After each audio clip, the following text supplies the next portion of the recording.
Bonjour à toutes et à tous, bienvenue aujourd'hui dans ma nouvelle vidéo. Aujourd'hui nous sommes le 6 septembre 2023 et je me trouve à la sortie de Cahors où je m'en vais vers Figeac. Je vais attaquer donc ces 3 jours et demi une boucle de à peu près 500 km qui vont m'amener sur Rodez, Millau, puis Sète et remonter à Castres en passant par Béziers. Alors je vous raconte ça tout au long de ces 3 jours et demi. Allez, à plus, ciao!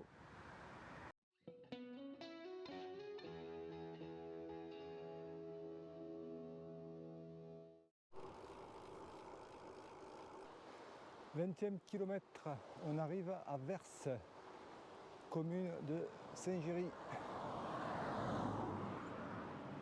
Au départ, je devais donc partir demain matin, très tôt, et j'avais prévu de faire donc 200 bornes dans la journée.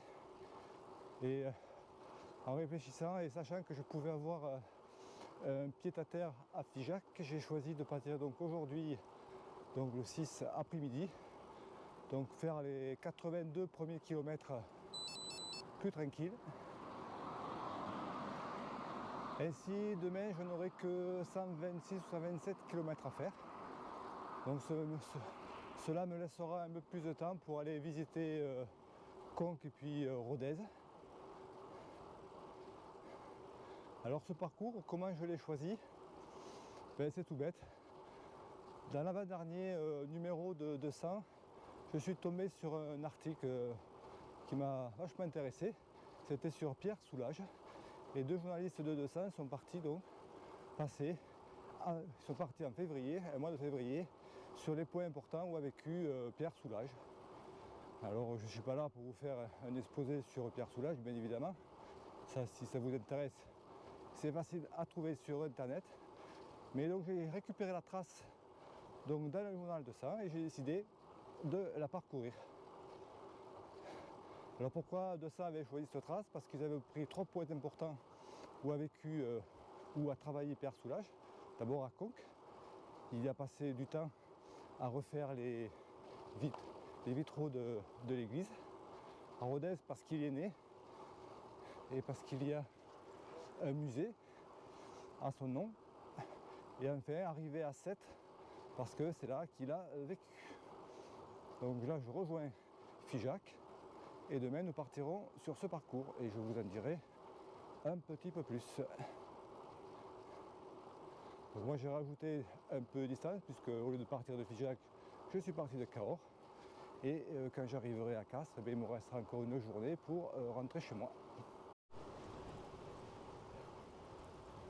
Un joli petit tunnel creusé dans la roche.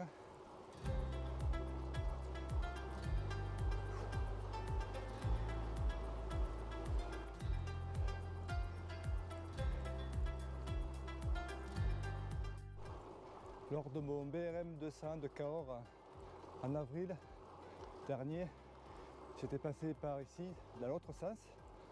Alors là j'avais le vent de face et la pluie par moment. Je vous mettrai le lien de la vidéo de ce BRM 200. Aujourd'hui il fait nettement meilleur, 36 degrés. Mais il y a un peu d'air donc ça va, je suis pas trop chaud. C'est super beau.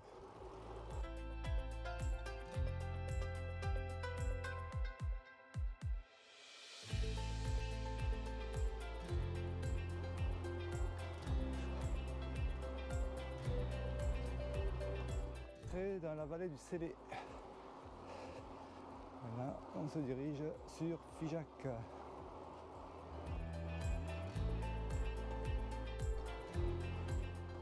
Nous arrivons à Cabreret, kilomètre 37,5, avec une magnifique tour au bord du Lot, avec un magnifique point de pierre au fond, et ces magnifiques falaises, et ces magnifiques falaises au-dessus du village.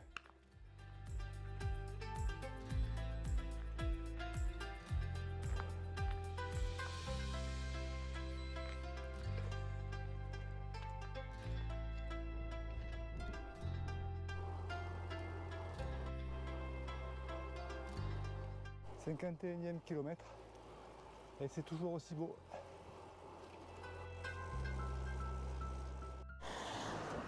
Marcillac-sur-Célé, 52 kilomètres.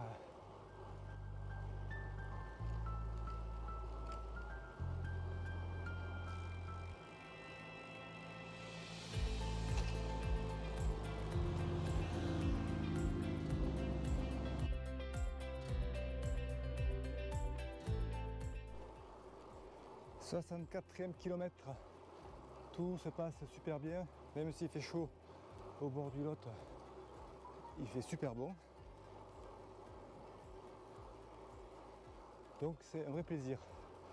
Dans une heure, je pense que je serai arrivé chez Alain et Sabine qui ont eu la gentillesse de m'héberger pour ce soir. Et demain, donc, je vais attaquer un gros morceau avec de jolies choses à voir.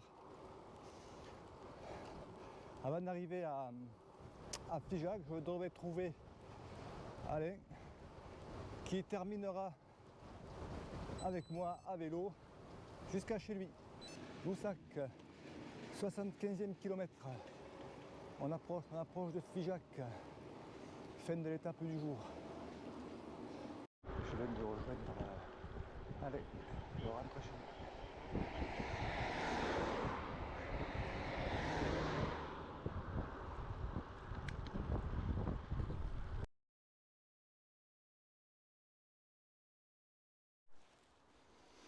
Bonjour à tous, aujourd'hui je suis donc à Figeac, c'est Figeac que vous voyez derrière moi. J'étais chez donc Alain et Sabine, donc j'étais super bien reçu, j'ai passé une super soirée.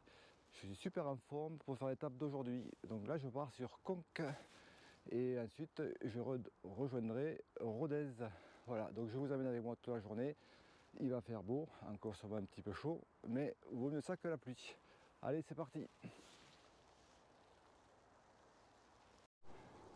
11e kilomètre, donc je viens de monter une belle côte là, en sortant de Figeac. Là je me retrouve sur un plateau et je m'en vais en direction de Conques. Le soleil se lève, c'est sublime et on va donc avancer tranquillement. Aujourd'hui au programme j'ai 127 km à parcourir, donc ça devrait aller avec 1800 mètres de dénivelé. Donc après être passé à Conques, je partirai sur Rodez et ensuite sur Sévérac-l'Église où je devrais passer la nuit, cette fois en camping. Allez, je vous raconte ça tout au long de la journée.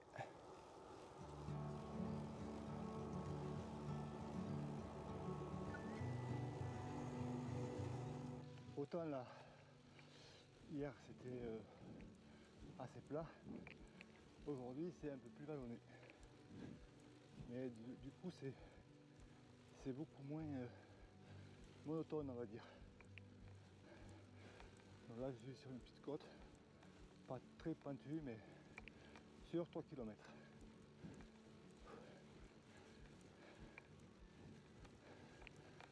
Alors là, avec le poids du vélo, on essaie de pas trop forcer et on enroule.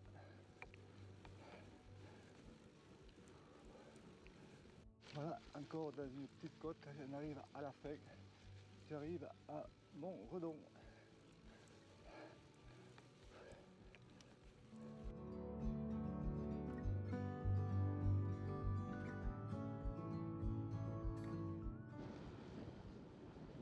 Voilà, j'arrive dans l'Aveyron.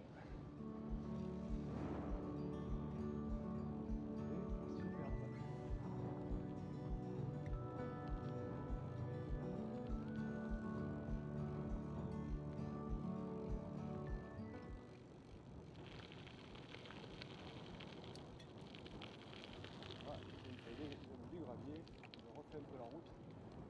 Donc, du coup, on va faire attention. Je suis à 22 km de Conques, c'est parti. On y est bientôt. C'est vraiment un réel plaisir. C'est un peu frais, c'est très très agréable. Top du top.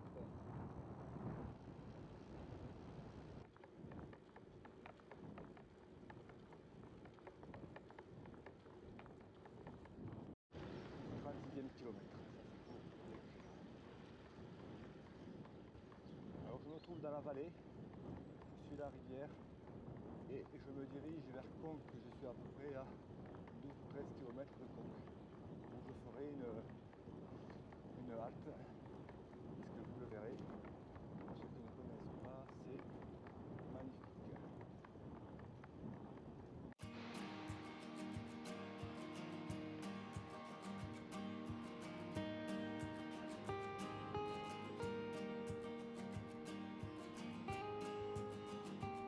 Le Lot qui passe dessous. Voilà, on va arriver à Conques d'ici 1 ou 2 kilomètres.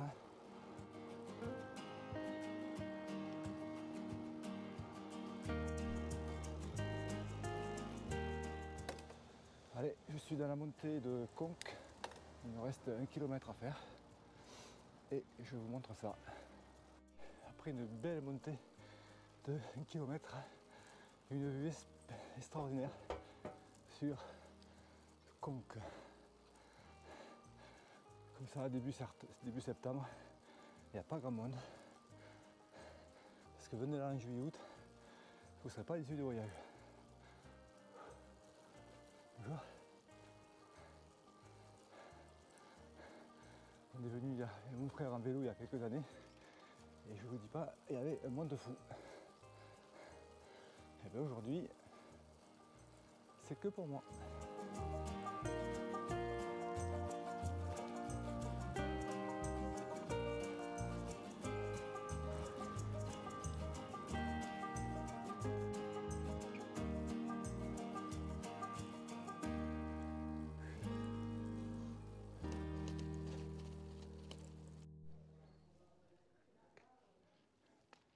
Donc ici, voici le vitraux qu'a réalisé Pierre Soulages. Il a été installé en 1994.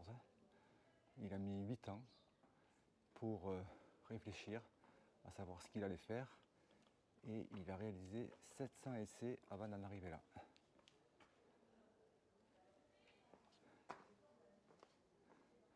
Donc à travers la lumière du jour et à n'importe quelle heure de la journée, les couleurs changent à l'intérieur ainsi qu'au cours des saisons. Superbe. Merci.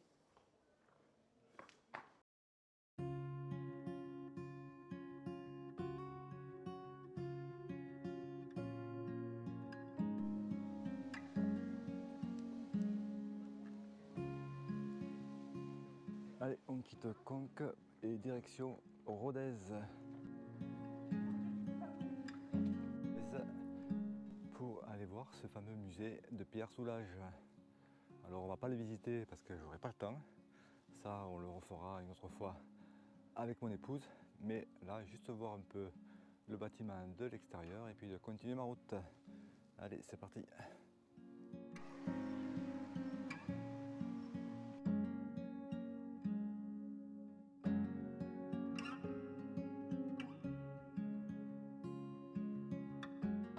Donc voici un magnifique bâtiment du musée Pierre Soulages. Le musée qui a été fait à Rodez parce que Pierre Soulages évidemment est de Rodez, il est né à Rodez, même s'il a vécu à 7. Allez, centre-ville de Rodez, où je viens de me restaurer et je repars pour rejoindre mon camping. Kilomètres à mon compteur.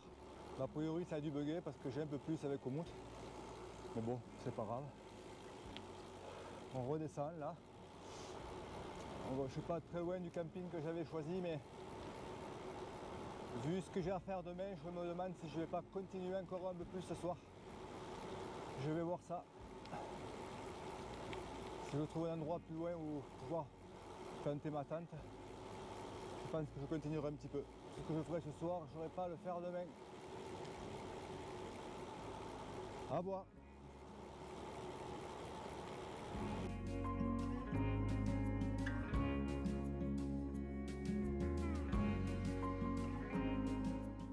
Me voici installé au camping de Sévérac-l'Église où je vais passer la nuit qui sera, je pense, courte parce que demain j'ai une grosse journée. Et vu qu'aujourd'hui ça a été assez compliqué, vu la chaleur, je pense qu'il faut que je parte vers au moins 3 h du matin. Parce que j'ai fait J'ai fait à peu près aujourd'hui 127 km. Mais ça a été un peu compliqué à la fin, surtout que ça montait pas mal. Donc demain je fais 200 km, donc si je veux arriver pas trop tard au camping, on va partir très tôt. Donc je vais manger un petit peu, je vais me coucher tôt, en espérant que je vais pouvoir dormir assez rapidement. Et demain matin on décollera de bonne heure. Allez, je vous dis à demain pour la troisième journée. Ciao!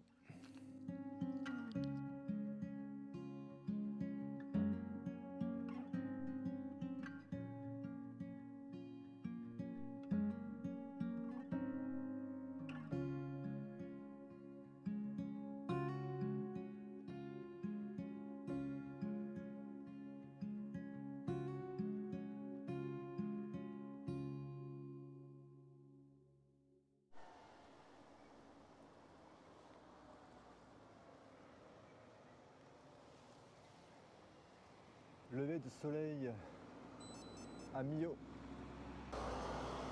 Je viens de prendre un café et un croissant et je repars.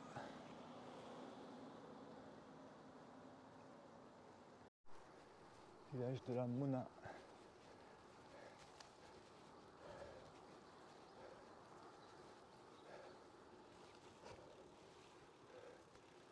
Avec des vues splendides. Magnifique.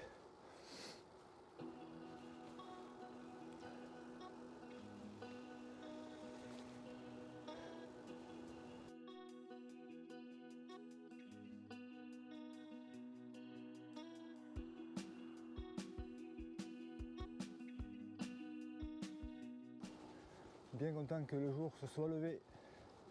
On me tardait un peu. Alors ce matin la température est descendue jusqu'à 5 degrés. Alors j'ai mis les jambières, une veste plus épaisse. Et au bout de 2 km, le vent du sud est rentré et s'est remonté assez rapidement. Donc, et assez rapidement je me suis dévêtu. Là j'ai de la route comme ça encore pendant 20 bornes à peu près, un peu plus. Et après une bonne petite montée de 6 km pour arriver sur un plateau avant de redescendre sur la mer. Alors aujourd'hui il fait bien chaud, mais heureusement au bord de la Méditerranée il y a des entrées maritimes et du marin, donc il fera moins chaud que dans les terres. Donc ça, je vous avoue que ça m'arrange. Bon, j'ai le vent qui est un peu défavorable. Hier c'était pareil, donc on fait avec. Mais normalement demain pour rentrer sur Castres, par contre je l'aurai dans le dos et ça m'aidera bien. Ah, ceux qui aiment l'escalade, c'est vrai qu'ici ils doivent être servis. Superbe.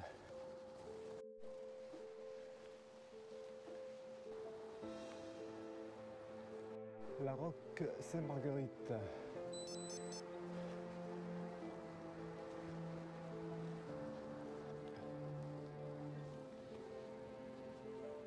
Paraître le soleil. Parce que là la température est de 9,7. Bon, j'ai pas froid, mais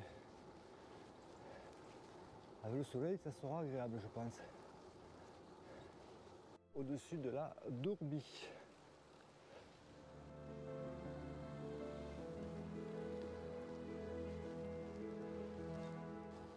Curieux ces deux rochers qui sortent des arbres.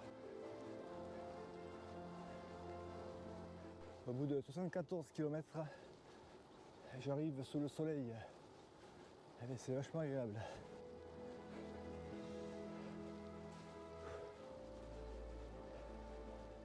Allez, dans 5 km, on va attaquer la dernière grosse montée. Il y en aura d'autres, mais elles seront tous inférieures à 2 km. Celle-là fera 6 km. Je mangerai une barre avant d'attaquer la montée. Voilà, je viens de faire 80 km, je vais attaquer donc cette grosse montée. Mais avant de faire ça, je voulais vous montrer ça.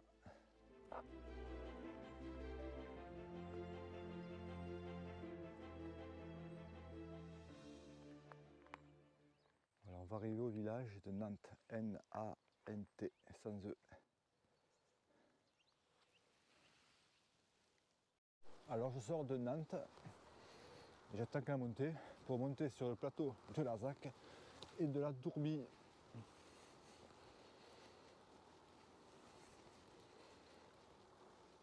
C'est parti.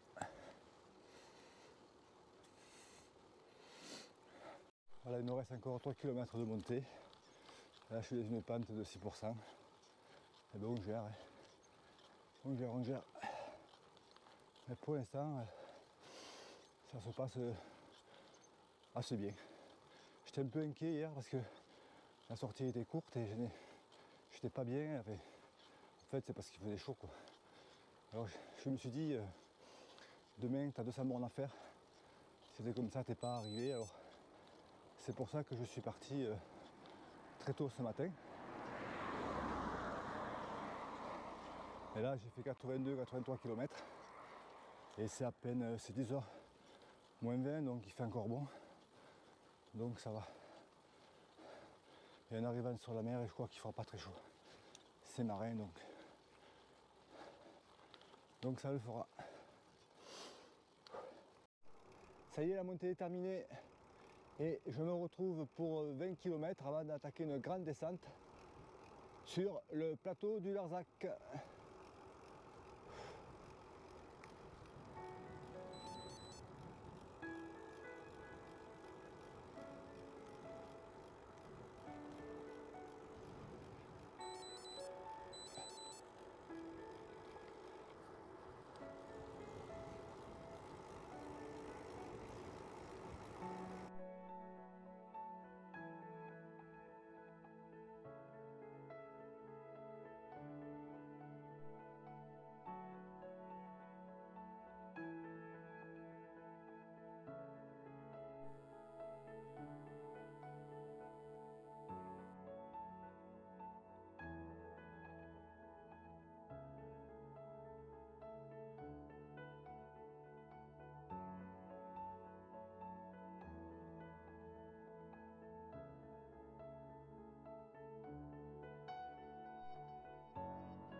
Kilomètre 168, je suis sur une piste cyclable qui nous fait éviter les grandes routes et qui doit nous amener jusqu'à 7.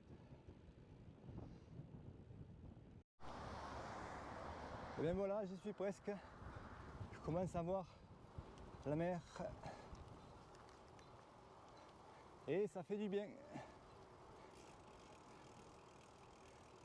Dommage que j'ai eu le vent de face pendant 2 jours, mais bon, quelque part ça me dérange pas parce que demain le vent va m'aider à rentrer chez moi, donc ça changera. Voilà, le bout de mon périple d'aujourd'hui arrive à son terme.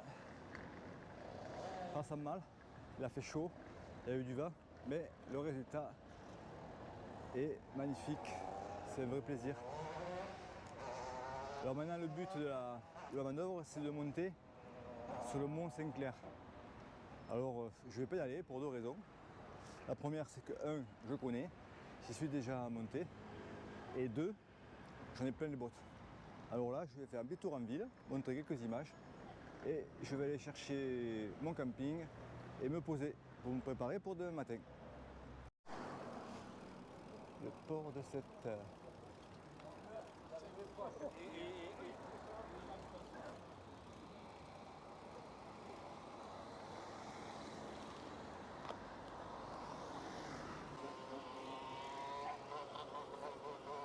c'est quand même une très belle ville. Je comprends pourquoi Pierre Soulages a décidé de vivre ici. Donc du coup, en suivant ce qu'avaient fait les journalistes de 200, j'ai fait la même chose. Donc je finis à 7. Alors la différence, c'est que je ne monterai pas sur le mont Jungler.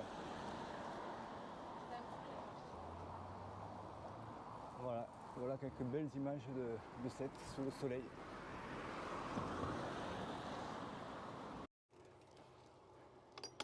Je dois reconnaître que les pistes cyclables sont bien développées à 7, comme dans la plupart des villes. Aujourd'hui, ils le font de plus en plus et c'est très bien. Et ça me permet de rejoindre mon camping à Marseillan. C'est 12 km que de pistes cyclables. Et ainsi, ça me fera gagner un peu de temps demain matin pour rejoindre Béziers. Me voilà sur une piste cyclable entre Sète et Marseillan où je vais rejoindre mon camping.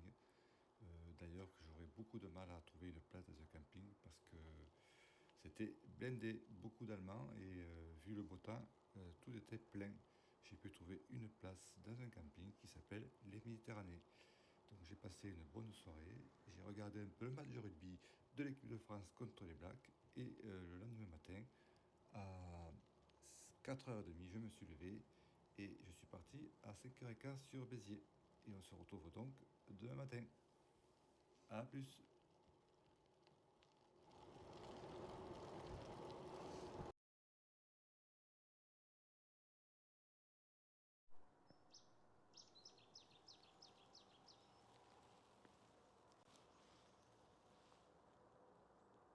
On se retrouve aujourd'hui, on est le matin du 4e jour. Je viens de passer Agde, je vais rejoindre Béziers et puis prendre les voies cyclables pour remonter jusqu'à Castres et récupérer la passe à Païs pour rentrer sur Castres. C'est la première fois que je la ferai en entier. Voilà, je vous montre quelques images dans la journée. A plus tard.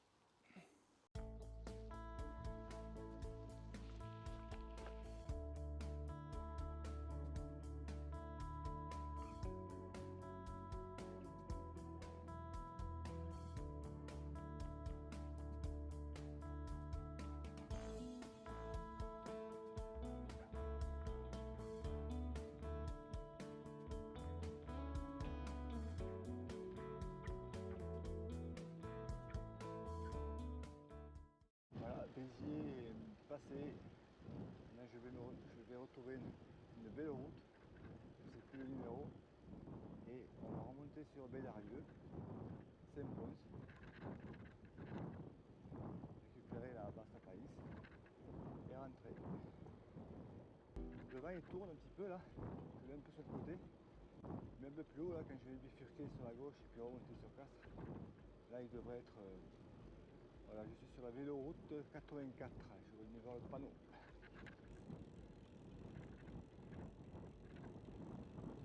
Le vent devrait bien me pousser. Et ça ne fera pas de mal après 3 jours et demi de vélo.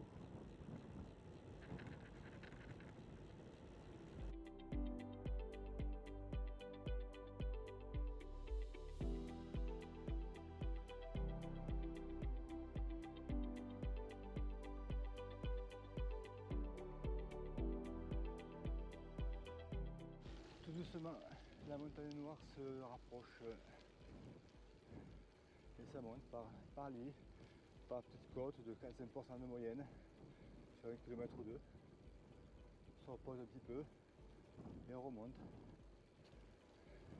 jusqu'à trouver l'ancienne voie ferrée qui me fera traverser en passant par Bédarieux et jusqu'à Mazamet.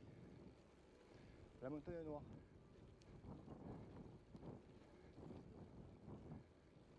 Alors cette passe à Païs, je la connais bien jusqu'à la Bastide. J'ai toujours fait Mazamet-la-Bastide et je sors toujours à la Bastide pour partir sur Narbonne. Tandis que là, j'arriverai de Bédarieux et je l'aurai prise sur son intégralité.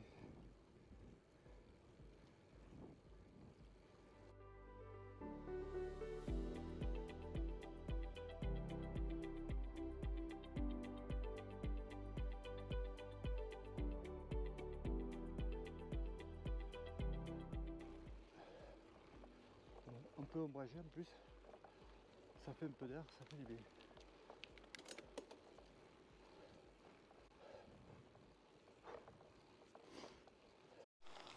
Voilà, me voilà sur la passe à Païs que je viens de prendre donc à ses débuts, c'est-à-dire à Bédarieux, et je vais la prendre à l'autre bout, jusqu'à Mazamet. Donc j'ai à peu près 70 km à faire dessus, donc j'aurai un petit peu de temps pour papoter. Et je voulais donc revenir au poids de mes sacoches et au poids de mon vélo. Parce que plusieurs fois, on m'a posé la question, combien pesait mon vélo? Alors moi, je répondais 9 kg parce que c'est ce que m'avait dit à l'époque le commercial de ces distances qui me l'a vendu. Mais bon, est-ce qu'il a tenu compte que j'avais une paire de roues en alu et pas en carbone? Est-ce qu'il a tenu compte que j'avais un moyeu dynamo ou pas? Donc du coup, j'ai le petit appareil qui va bien, je suspends le vélo. Et là, je peux vous dire maintenant exactement combien pèse mon vélo, parce que je l'ai vérifié. Alors mon vélo, donc avec les pédales, bien entendu, parce que pour moi, ça n'a aucun sens de peser un vélo sans les pédales. Un vélo sans pédale, il sert à rien. Mon vélo fait 11 kg. Voilà, il fait 11 kg. Et une fois que je l'ai équipé de tous mes sacs chargés, je l'ai également repesé. Et j'avais donc 20 kg. 20 kg, mon vélo plus les sacs pèse 20 kg. Donc du coup, si on prend les deux sacoches qui sont à l'avant, donc la sacoche qui est à ma droite, il y a dedans uniquement la tente. Uniquement la tente qui fait 1 kg, hein, pas 0,9 comme c'était écrit, 1,2 kg je crois. Donc avec le sac, je crois que sac plus tente à droite, ça pèse 1,4 kg. Dans mon sac de fourche de gauche, j'ai tout ce qui est couchage, c'est-à-dire mon matelas, mon sac de couchage, mon sac à viande et mon oreiller. Le tout, ça pèse 1,2 kg je crois, plus le sac, ça va peser 1,320 kg ou quelque chose comme ça. Donc l'avantage que j'ai, c'est que les deux sacs sont équilibrés. C'est pas une grosse différence de poids entre celui de gauche et celui de droite. Donc je pense que ça c'est intéressant. Après, j'ai envie de dire par-ci par-là qu'on ne doit pas dépasser 2 kg, donc ça va, je suis en dessous. Ensuite, j'ai mon sac de cadre, c'est un 4 litres. Donc celui-là, je ne l'ai pas trop rempli, il m'a juste permis de pouvoir attraper facilement des barres de céréales, attraper ma carte bleue ou de la monnaie quand j'en avais besoin. Et après, dedans, j'ai mis le liquide la cire pour la chaîne, quelques ustensiles. Lui, je crois qu'il pelait, alors de tête, je ne suis pas très sûr, mais je vous le redirai quand je montrerai la vidéo. C'est 1,4 kg, je crois. Et le sac de la tige de sel derrière, donc c'est le plus lourd. Il pèse 2,3 kg. Aussi, il faut que je vous le confirme, je ne l'ai plus trop en tête. 2,3 kg ou 2,4 kg. Et dedans, donc, il y avait tout ce dont j'avais besoin. Mes affaires de rechange. J'ai pris 3 t-shirts de vélo, 2 cuissards. J'ai pu laver une fois. Et ensuite, simplement un short maillot et un t-shirt pour le reste. Après, je ne me suis pas trop embarrassé de vêtements de pluie. Parce que bon, la météo avait l'air assez certaine. Et en fait, j'ai pris au dernier moment, comme j'avais un peu de place, j'ai pris la veste de pluie et elle m'a servi. Alors, elle m'a servi d'y aller sur 10 km. Quand je suis parti très tôt le matin, je suis passé à un endroit où il faisait à peu près 5 degrés. Et là, j'ai eu un peu froid, donc du coup, j'ai mis cette veste. Et du coup, ensuite, ça allait mieux. Sauf que 3 km après, le vent du sud s'est levé, la température est remontée très vite, donc je ne l'ai pas gardé longtemps. Ça m'a servi, mais pas longtemps. Voilà. Voilà ce que je peux vous dire sur le poids des sacs et le poids du vélo. Allez, on continue. Du pont uniquement pour vélo.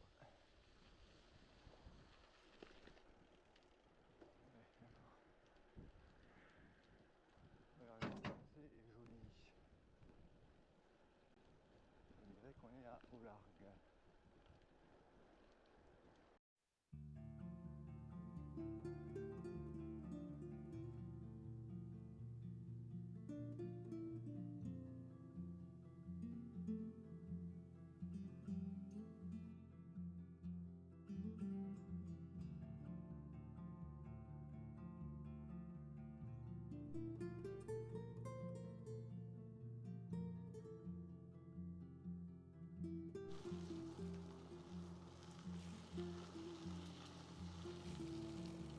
Vous pouvez voir que le vélo sur la piste à Passapaïs, il est assez dégueulasse, il va falloir que je le nettoie.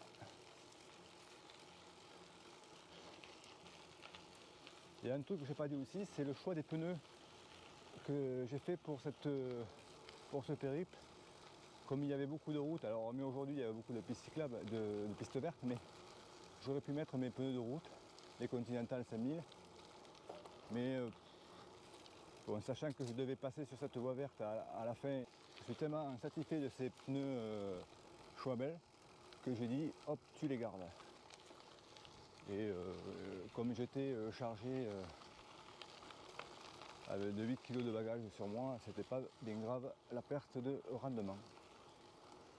Sinon mon périple va arriver à son terme, il me reste encore une petite vingtaine de kilomètres. Alors j'aurais parcouru, je pense, il faut que je calcule, mais c'est à peu près un peu plus de 560 km en 3 jours. Alors est-ce qu'il y avait l'intérêt à faire ça? C'est pas sûr.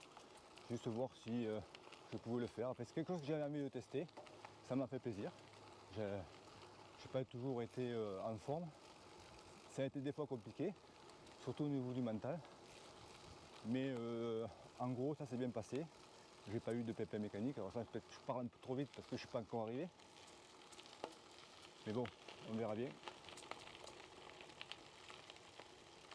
Par rapport à ce que j'ai pris, je suis pas pris à bonne voie évidemment.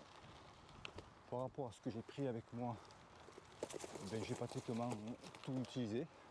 Même mes gants semi-hiver. Je les ai pas gardés longtemps, mais ils m'ont servi le matin à 5 h du matin. Il y a avant-hier. Bon. Je suis pas cuit. Je n'ai pas trop mal aux jambes. Donc ça va. Voilà ce que je peux vous dire. Donc merci d'avoir suivi cette vidéo. Je vous dis à très bientôt. Faites du vélo, éclatez-vous, ciao.